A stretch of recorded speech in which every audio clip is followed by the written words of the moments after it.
What's up, Pags here at MEI Studio. This time we're looking at another ribbon mic clone with a few modern twists from Warm Audio, the Fentone, this time on the mic locker.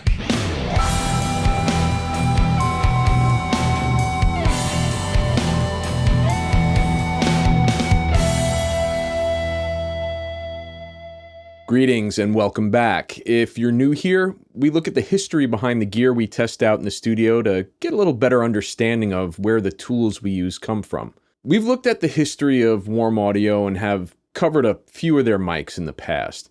If you're interested in that, check out the link up top and down below. Instead of that, though, this time, let's take a look at the history of the company that Warm has selected as their clone subject, Bang & Olufsen. Since I'll likely never own one of the originals of these mics, figured why not. 100 years ago in Denmark, two friends and extreme hairstyle aficionados, Peter Bang and Svend Olufsen, got together to chase their interests in radio and electrical engineering. Peter was the son of a wealthy businessman who helped to fund the endeavor, and Sven's family provided a venue for the gents to work on their ideas and establish themselves and their business. On November 17, 1925, Bang & Olufsen was founded and work began on their first commercial product, the Eliminator. Not only was their choice in hairstyles pretty awesome, but their choice in product names was equally intense. The Eliminator was the first AC mains power adapter for radios, which at the time worked primarily off battery power. It was released in 1926 and garnered pretty high praise by the press, who called their product the, quote, reinvention of radio. Within the next few years, B&O were producing radio receivers of their own. In addition, the pair developed a sound recording system for films and speaker systems for the military and circuses. There's a joke there, but I'm not going there. The company continued on through the 30s, releasing their first microphone and, incidentally, the first Danish-made microphone, the Beolit, which was a carbon button microphone. This mic was touted for its low noise, which kind of is impressive for a carbon mic. The name Beolit is a bakelite or a plastic-like material, which is what the body of the microphone was made from. The pair found themselves in occupied territory in the 1940s during World War II by the Nazis. B&O refused to play ball and were the target of retaliation from sympathetic saboteurs who proceeded to burn their factory to the ground on the 14th of January 1945. The pair quickly rebuilt their plant and decided to expand their offerings, making things like electric razors until the mid-1950s. Svend, however, wouldn't live long enough to see some of the innovations his company would make, as he passed away in 1949 at the age of 52. By the mid-50s, B&O began to produce television and audio devices and expanded even further by teaming up with designers like Ib Fabiansen, who designed some pretty interesting lamps. It was in the 50s that B&O released some new microphones, along with many other products. But since we're looking at mics, we're gonna focus on that branch of the business. The MD1 and BM1 salt shaker style dynamic microphone was released. Around 1955, B&O began producing new microphones under the Beomic name and released the BM2, BM3, and BM4. These were all figure-8 ribbon mics that had a very unique look to them that would go on to inspire another mic manufacturer many years later with the Royer R121. Peter Bang would pass away in May of 1957 and would pass the company to his son, who would continue to work with the Olufsen's nephew. The company remained in family hands with a very long list of partnerships with other companies to provide audio or video products with the Bang & Olufsen name. Incidentally, B&O sold the car audio division of their business to Harman in 2015, the same Harman that has bought up so many other once great audio companies. Our feature today is based off of the BM3 microphone, or Fentone, from which Warm Audio takes the name. The mic was produced from 1959 until 1965. The BM3 is 195 millimeters long and 30 millimeters in diameter, It's a bidirectional ribbon mic weighing in at only 383 grams or 13.5 ounces. The ribbon itself is a extremely thin 0.0001 inch or 2.5 microns thick and was originally fitted with a piston-style corrugation suspended between a pair of Alnico magnets. This piston method means the ribbon is only corrugated in a spot on the top and bottom, leaving the middle flat. The spec sheet puts the mic's bandwidth at 20 Hz to 11K with a 50 ohm impedance. The BM3 features a three-way switch for talk, T, music, M, and off, O. The T voice setting engages a roll-off in the low end around 100 Hz, whereas the M position is full voiced. The mics are prized amongst engineers that own them in working condition, but the magnets are prone to releasing and crushing the ribbon. However, there are companies out there that refurbish these mics and update them to original or even better than original spec by updating the ribbon material and even the magnets themselves. Fast forward 60 years or so, and Warm Audio decides to take a crack at the classic design, changing everything but the outer aesthetic design. The magnets are neodymium and the ribbon is 1.8 microns thick, made of almost pure Japanese aluminum, mirroring what they did in the RCA 44 clone. Instead of providing a three-way voicing switch, though, Warm decided to go with a two-way switch that engages a plus 26 dB active pre-circuit in the mic powered by 48-volt phantom power. Like the original, the body is a shiny chrome that will instantly show fingerprints the second it's touched by a human hand. To combat this, Warm has provided a nice little microfiber cloth in the sturdy Pelican-like case that the mics are shipped in. A very crappy universal spring clip is provided with the mic, which, like all universal spring clips, will no doubt break within a week of any kind of regular use as the spring tension way exceeds the durability of the plastic that the clip is made from. A 5/8 inch adapter is also included with some documentation, stickers, and a QA card. Aside from the clip though, everything else here is super solid. The metalwork is brilliant and does justice to the original design, much the same that they did for the WA44 and the RCA44. The spec sheets put this mic's bandwidth at 30 Hz to 15K with a passive impedance of 300 ohms and an active impedance of 150 ohms. The max SPL handling is an impressive 148 dB, but at 1K. The output stage of the mic features a Cinemag transformer, as usual, and I can't say a single bad word about Cinemag. I think Warm made a great choice by partnering with Dave at Cinemag, and they're probably some of the best US-made iron that you can get. So, specs out of the way, we all came to see how this thing sounds. Let's take this into the studio, and at the request of my dude Mac, I'm going to put it against a couple of other ribbon mics to see how this stacks up. Without further ado, let's get in there and put some ears on this mic. Let's go.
This is the Warm Audio Fentone ribbon microphone, 6 inches from my mouth.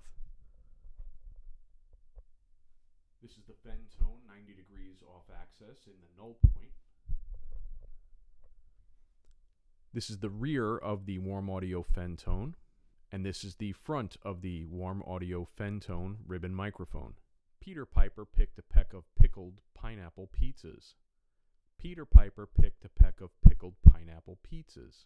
Simple Simon said something stupid. Simple Simon said something stupid. This is what the Fentone sounds like when you're very close to the front of the ribbon microphone. Would not recommend doing this. Let's talk finances for a second here. These mics go for about $700 each, or about $1,200 for the pair at the time of this video.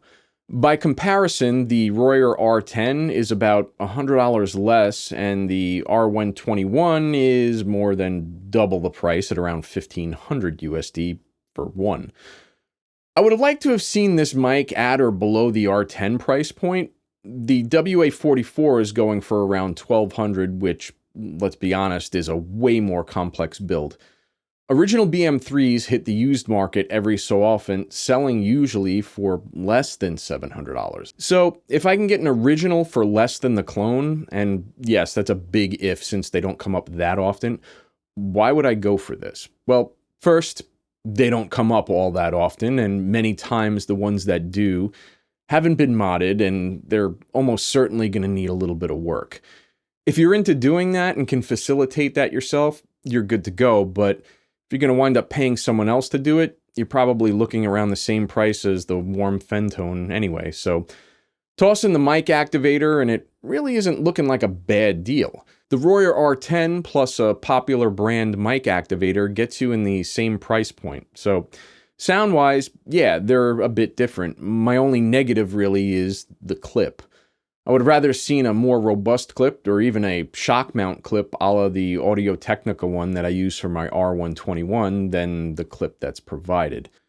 Honestly, it doesn't feel safe to me. My recommendation if you're looking to get one of these mics is to invest in a better clip that won't run the risk of exploding and causing your mic to fall high off the ground.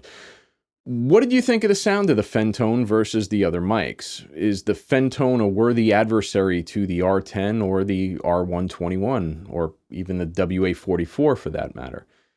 If you're thinking of picking one of these mics up in the US, please consider using the affiliate link below. It'll really help out the channel financially. We've been doing a bunch of vintage mics lately, which we can't really do any shameless self-promotion for, so any of the modern mics that we cover here that we can try and make some coin off of helps us to subsidize those other videos. If you have any comments or questions, hit me down in the comments section below or get me through the website. If you've gotten anything from today's video, please consider hitting the like and subscribe buttons. It'll really help us out as well as it costs you nothing. If you want to help out the channel directly, consider joining as a member. You'll get early access to these videos as well as some members-only videos. Well, that's going to do it for this time. This is Pags, signing off.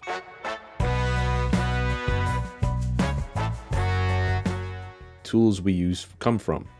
I was horrible. He passed away in 1945. Wrong year. The MD1 and BM1 Salt Lakers. Yes, Salt Lakers. Video products with the... I can't believe I just wrote that. Wow. 30 millimeters in diameter by